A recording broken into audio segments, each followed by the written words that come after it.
స్వయంగా ఒక మంత్రి గారి కుమార్తెనే స్పష్టంగా చెప్పారు. ఏమని చెప్తున్నారు?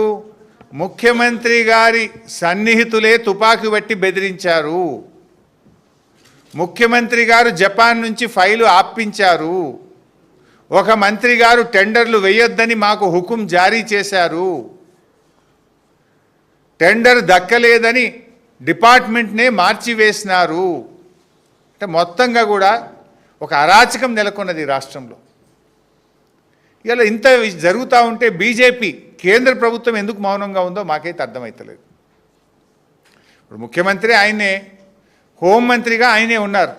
మరి ఇక్కడ విచారణ జరిగే అవకాశం లేదు. ముఖ్యమంత్రే తుపాకీ పంపిండని, ముఖ్యమంత్రి సన్నిహితులే తుపాకీ బట్టి బెదిరిస్తున్నారని, ముఖ్యమంత్రి గారే తన తమ్ముళ్ళ కోసం ఫైళ్లు ఆపారని, సహచర మంత్రే టెండర్లు వేయొద్దని హుకుం జారీ చేశారని చెప్తుంటే దీని మీద విచారణ జరగాలి కదా. నేను కేంద్ర మంత్రి కిషన్ రెడ్డి గారిని, సంజయ్ గారిని డిమాండ్ చేస్తూ ఉన్నా, మీది జాయింట్ వెంచర్ గవర్నమెంట్ కాకపోతే